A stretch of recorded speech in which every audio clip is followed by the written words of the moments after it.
नमस्कार, मेरा नाम पिंटू सिंह यादव है और आप देखना शुरू कर चुके हैं भोजपुरी रिमझिम। दोस्तों, जैसे कि आपको पता होगा कि भोजपुरी इंडस्ट्री से निकलकर 3 ऐसे दिग्गज कलाकार हैं जो संसद में बैठते हैं। एक नाम है मनोज तिवारी का, दूसरा नाम रवि किशन का, तीसरा नाम दिनेश लाल यादव निरहुआ का।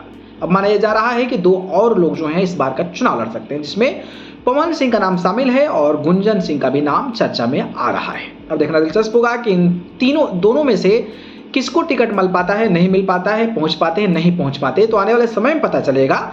लेकिन जो ऑलरेडी सांसद हैं उनके सीटों के बारे में मैं आपको बता रहा था कि कौन कौन से एक बार फिर से 2024 में संसद पहुंच सकते हैं, जिसमें मैंने दिनेश लाल यादव निरहुआ के आजमगढ़ क्षेत्र को बताया था। तो आजमगढ़ से अगर अखिलेश यादव या फिर शिवपाल यादव चुनावी मैदान में उतरते हैं तो निरहुआ के लिए 2024 की राह जो है वो आसान नहीं है।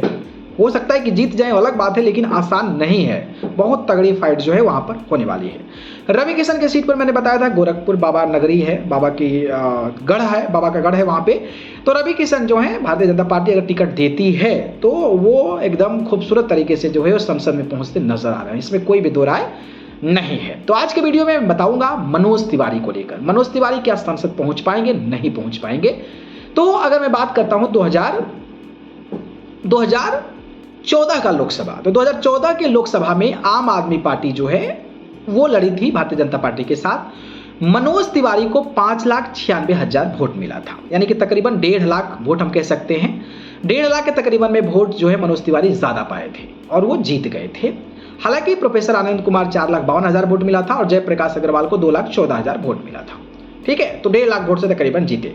इसके अलावा 2019 में फिर से भरोसा जताया जाता है मनोज तिवारी को, और कांग्रेस से शीला दीक्षित लड़ती है और आप से दिलीप पांडे लड़ते हैं। तो भारतीय जनता पार्टी की मनोज तिवारी को 7,87,000 वोट मिलता है। सोचिए, 4,87,000 यानी कि लगभग 3.5 लाख वोट से जीत जाते हैं मनोज तिवारी। अब सोचिए, 3.5 लाख वोट अपने आप में बड़ी बात है। हालांकि कांग्रेस की शीला दीक्षित लड़ती हैं तो 4,21,000 मिलता है और आम आदमी पार्टी के दिलीप पांडे को मिलता है तो 1,90,000 मिलता है, यानी कि 4, 1, 5, 1, 6 तकरीबन 6 लाख वोट मिलता है दोनों लोगों को मिलाकर। लेकिन दिल्ली में इस बार थोड़ा सा अलग पैटर्न है, और दिल्ली में पैटर्न ये है कि आम आदमी पार्टी और कांग्रेस जो है वो एक साथ चुनाव लड़ सकती है।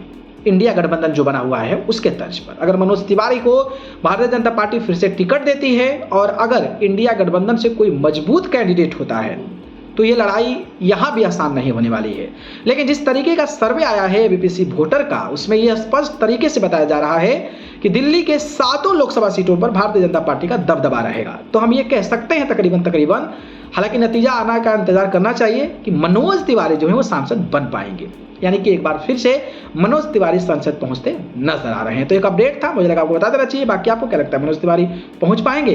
धन्यवाद, बताइएगा।